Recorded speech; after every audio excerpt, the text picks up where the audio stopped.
Welcome to Driven, the Unscripted Success podcast, with your hosts, Mike Manino and Nariman Hamden, bringing you insights and stories on achieving personal, professional, and financial success. Hey guys, I'm Nariman Hamden, and this is Driven, Unscripted Success podcast. Got another great guest on today. Today we have Scott Marcotte, who has been a builder and GC for over 20 years. How you doing, Scott? I'm doing good. Good. Where are you based out of? Are you? Collier County, Naples. Okay. How long have you been a builder? I got my license in 1999, so 25, 26 years. Okay. Why don't you tell us a little bit about your business, what you do, and what you're building, what you're working on? We work on a lot of high-end projects like downtown Naples, west of 41, anywhere from North Naples, Bonita Bay, Pelican Bay, downtown. I'm a general contractor, but most of the time, most of my work is working for other builders in town. Large custom homes, like anything from 5 to 25,000 square feet houses. We put the roofs on them, the roof trusses, and then we do pretty much any kind of exterior carpentry. We install impact windows and doors, custom front doors, steel front doors, siding, lots of corbels, brackets, a lot of gingerbread stuff like that on the exterior of homes. Yeah, so you do a lot of the finishes. Yeah, just exterior finishes though. We used to do interior trim, but the houses just sometimes they tie you up for so long these days that you can't be in these houses for 2 months on some of the sides of these houses. So we try to limit ourselves to what we can handle with the 10 guys that I have. We have one or two other subcontractors we use to help us out sometimes, or other contractors in town that do the same thing as we do. We've been in business so long, we know everybody. They know us, we know them. So if they're slow, they need work, they call me. If I get slow and I need something, I call them. So. Got it. So you guys help each other out. Yeah. So let me ask you this. When you think back, are there any moments that you'd say really changed the game for your career? I don't know, just we've always done what we said we're going to do. We do a good job. We keep a clean job.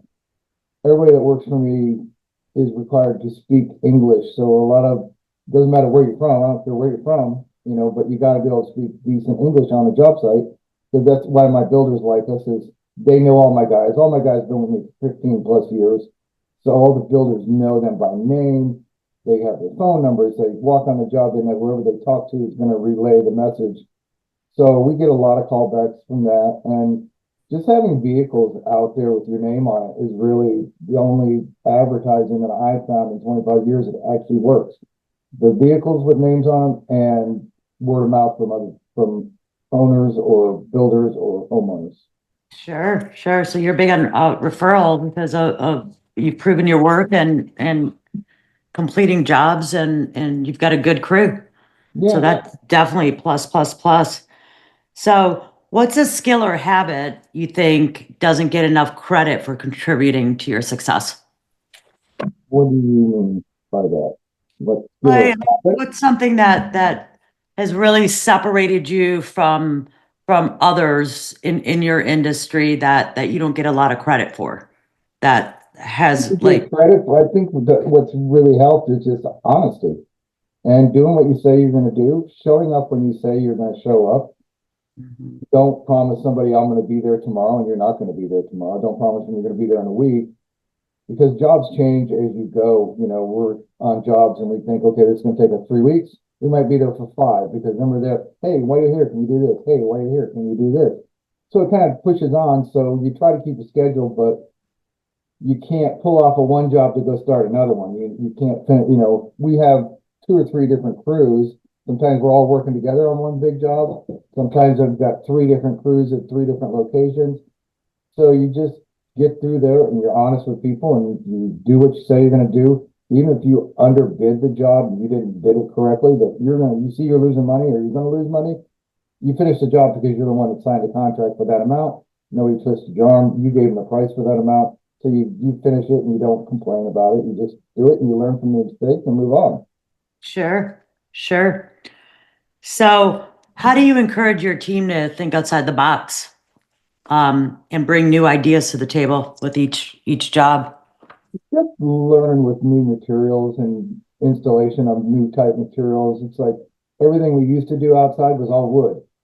All the brackets and corbels were cedar or cypress, and that stuff eventually rots. So now a lot of that stuff, because Florida weather is just hard on wood. With the heat and the rain, it's just hard on wood materials. Sure. And not everybody maintains them, but they probably should. So now a lot of that stuff that was wood is now PVC. So we have a company out of the East Coast called Hardy Boys, and they build all this stuff out of PVC materials, and we're authorized installer for them, and it lasts forever. Right. That's the wood composite, correct? It's Kinda like actually plastic PVC, wood. which is plastic composite. Yeah. Wood composite. It's actual the same stuff they make plumbing pipes with. White plumbing Okay. pipes. Got it. So like, yeah.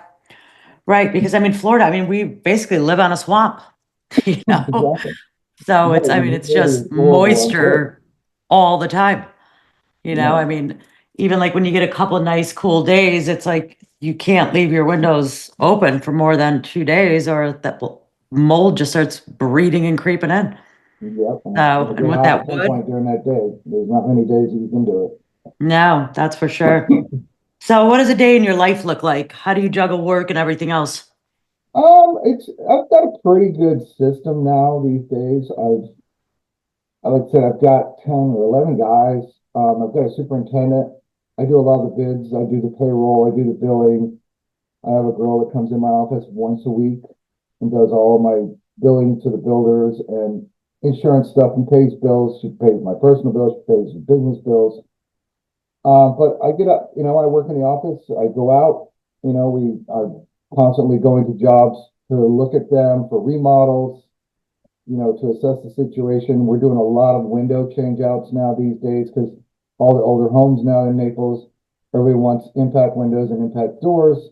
So they don't have to work because we've had so many hurricanes. We had 10 in the last 5 years, which, that have hit Florida. So, Sure. yeah, nobody wants to put plywood up on their windows. Nobody wants to take the chance. They've seen what the flooding does. So we do a lot of retro changing windows out. It's not cheap, but it helps you on your insurance and it gives you peace of mind. It's good for burglary because they're not easy to get into. And same with the hurricanes. You don't have to do any prep. You can be out of town. They can live up north and go, you know what? We've got impact windows. We don't really need to do anything. We got everything. Send somebody to pull the pool furniture off the porch and that's about it. Sure. Not to mention it helps on your insurance rates because as you know, insurance rates are through the roof here in Florida. So that definitely helps making it more hurricane proof. Is there a book, a podcast, or someone that's really changed your outlook or approach? No, I'm mostly School of Hard Knocks and working in the Sure. business of doing it every day and learning from your mistakes. Yeah. We mess up all the time. Everybody makes mistakes, and the only way you get better is to learn by your mistakes. Sure. Okay, well, we're not going to do that again. That's not going to just like protecting people, on the job from fall protection and stuff like that. You gotta assess the situation where you're working because a lot of times we're up on 30 feet up in the air, setting trusses or up on scaffolding, doing trim and stuff on the outside. So you got to be careful. You got to, have railings up. You got to wear, vests and harnesses and tie you guys off to make sure that nobody's getting hurt. And you still get guys that get hurt. It happens, Yeah, for sure. I'm learning from it and making it more efficient the next round. Definitely present. Right, and that's where the cost of your insurance goes up. Yeah. The more injuries you have, is how your workers' comp is based on how much you pay. You have a mod factor. If you don't have a lot of accidents, your mod factor goes down. They might multiply your whatever you're at carpentry at like this percentage. You could be either a 1% or 0.85, or you could be a 1.15 if you have a lot of accidents. So they charge you more because you had a lot of accidents, or they charge you less because you haven't had a lot of accidents. So Sure. it works in everybody's benefit. Sure. How do you tackle learning new things, especially stuff that's way outside of your comfort zone? If we don't do it we don't do it. If we don't have the experience in it, we'll tell you, listen, we've never done this before. We're not against willing to try, but I don't really know how to price this because we've never done it before. It's just like building decks and all that. It used to be everything was wood, and then it started going to composite, and that was nice, but some of the composite wasn't that great. It's advanced a lot in the last 20 years. And then it went to like hidden fasteners where you don't see the screws or the nails. So you have to learn this and figure out how much time it's going to take, and just watching videos on how other people have done it, or talking to whoever's selling it to you and to get the information on it. And there's videos of everything these days. You can find anything on Google or YouTube to figure out what's going on. And just new products. There's like waterproofing is a big deal down here, especially with windows. Water intrusion, like I said, mold coming into houses. And it's a big lawsuit type for the insurance companies, and just like my insurance companies, I have opted out of, I don't work on multifamily because it costs a lot more money to have it, because multifamily ends up suing all the subs at the end when they take over the project to put money in their coffers. Because it's the thing of life. They get an attorney, they need money in their coffers, so they'll sue all the subs, who in turn have to have their insurance company have to pay a certain amount of money out. And it's not for any fault of your own. Anybody can find fault in anybody's work, no matter what. Sure. Makes sense. Yeah. So, managing finances is crucial both in business and personal life. How do you approach financial planning to ensure stability and growth in both areas? Well, you have to know your costs, because a lot of people not being in business don't understand the cost of being in business.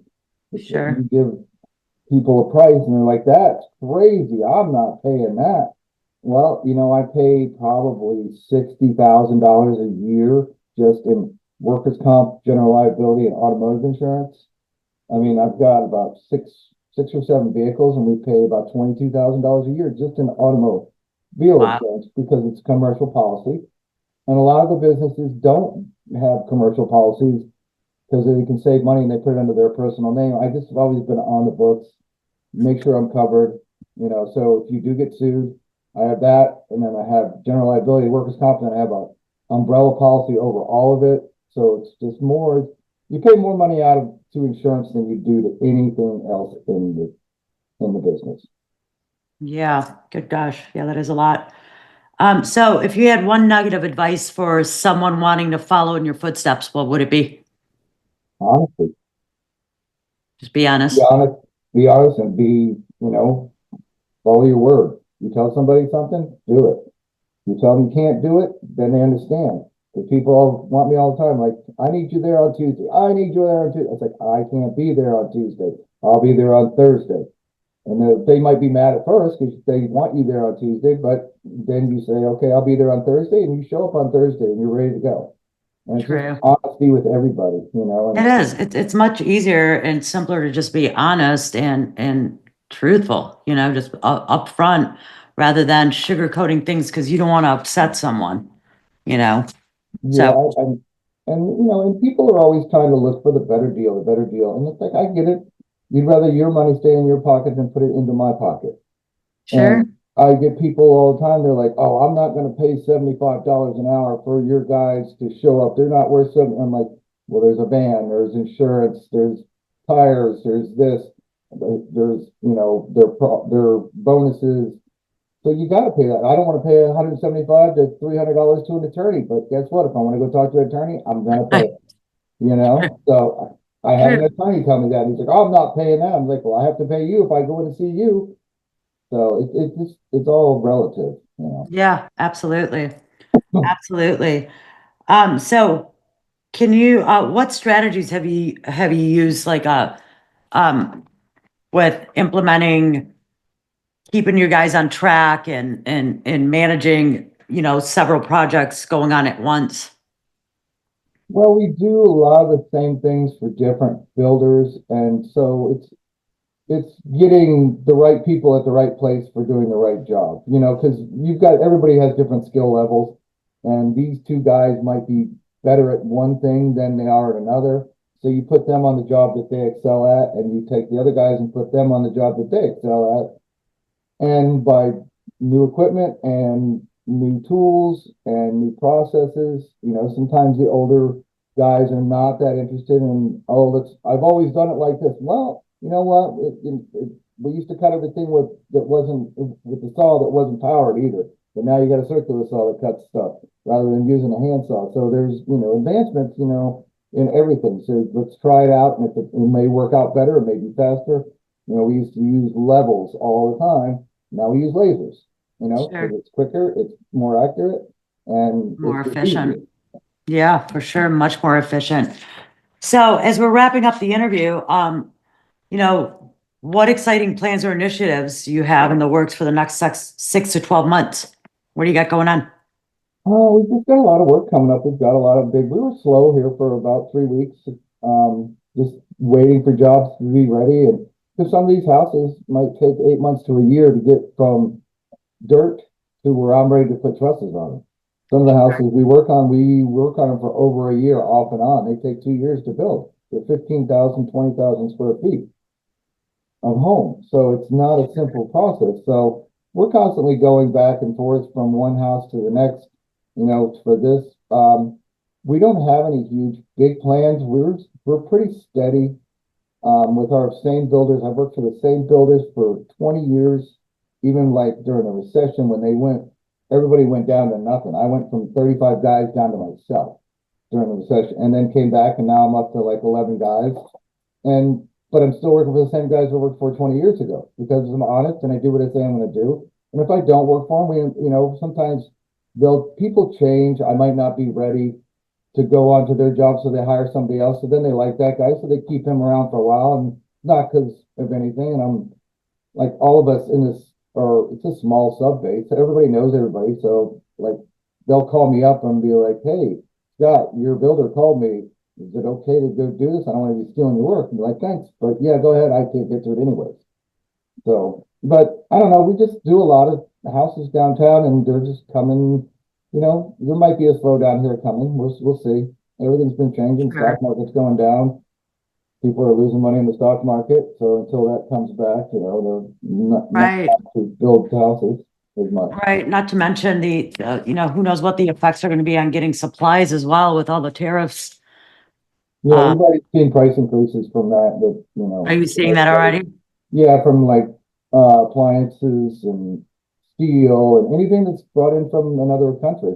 Sure. You Sure. know? It's going to delay the project and it's going to have a domino effect, but I'm sure the long-term plan will benefit all of us. Right, It's going to be painful for the next 12 to 18 months. exactly. Hopefully you watch your 401k go down, your stock portfolio go down, and I won't even look at my stock app. I looked at it last week. I was like, I'm not looking at it again until we get out of this. same way. I don't buy stuff to buy it and sell it quickly. I mean, you got to build a long-term investment. You're buying something, buy a good stock, and it's going to come back. Nvidia is going to come back. Amazon is going to come back. They're down right now. Tesla goes up and down weekly or monthly, depending on the politics right now. Yeah, for sure. So let me ask you this, as far as passive income, what do you like investing in? Stuff you use every day. Stuff you use Amazon's used every day. You use Google every day. My dad used to tell me, he'd say, look out there. He'd be in the hospital and he'd be like, "Sonny, look at every one of these machines in here. Take a picture of every one of the manufacturers of these IV machines and this air machine. Take a picture of them. There's 10 million of these in all the hospitals." He says, "Invest in that. Invest in stuff people are using every single day. Don't do the fly-by-night stuff. You can buy a couple here and there that catch your interest. I do a lot of research. If I see something, I research it and see if it's a good buy or not. Sometimes it is, sometimes it isn't." Sure. Do you do anything tangible, like in real estate? No, what we do, we own a few properties around town, but like my wife-to-be, she's a broker here in town, but she doesn't work as that right now. And her brother is a big salesman downtown for one of the largest real estate firms downtown Gulf Coast. Yeah, And that's a he big does one. really well for them. And she used to, but now she works for a builder doing all the stuff. So we just have 4 or 5 houses around town. It's either was our parents or it's ours. She has her house, I have a house, and then we have a couple of rental places, and then a couple we will have eventually when parents pass away or whatever. Sure. Well, thank you so much for coming on. Enjoyed getting to know you and hearing about your business and all your successes. So if anybody needed your services or wanted to get a hold of you, how did they get a hold of you? The best way is a website, smcbuilds.com. So it's just smcbuilds.com. And we have a website. You can contact us through there, but it has our phone numbers, has pictures of stuff we do. So that's the easiest way. And, my phone number is on the vans. It's 239-352-6767. So I've had the number for 30 years, I just kept it, but it's not every help I got. But Great. Well, thank you so much for coming on, and thanks guys for listening in. And if you need Scott's help with anything, with renovations or building or whatnot, go on the website or text him or call him. You got his direct number now. Thanks, guys. Thanks for listening to Driven, the Unscripted Success Podcast. Want to share your story? Apply to be a guest at drivensuccesspodcast.com/guest.